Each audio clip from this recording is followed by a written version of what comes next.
would like to welcome you all in this turnover of the historical marker here in Camarines Sur National High School as one of the historical sites here in Naga City. As our school is celebrating its 122nd foundation anniversary, we at Camarines Sur National High School is very much happy and elated that you recognize our institution for being an historical site.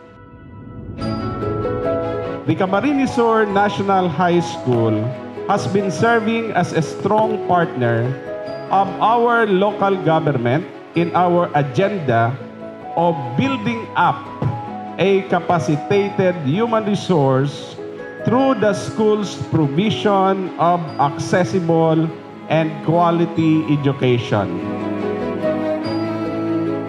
Gusto ko pong tawanan that this marker also marks our promise, marks our dedication, and marks our commitment that indeed we will be building not structure, but learners, but Nagueños, but high schoolano, whom all of us will be proud of in the next years to come.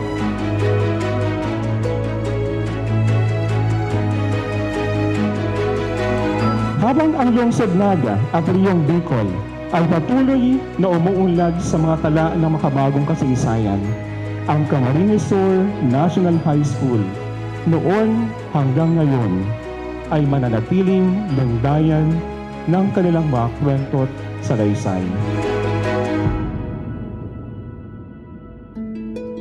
Sa ngunyang pong aga, kitagabos maugma na ang satuyang eskwelahan iguana ng historical marker. And we do hope that through this historical marker, the legacy of the Camarines Sur National High School will always be remembered.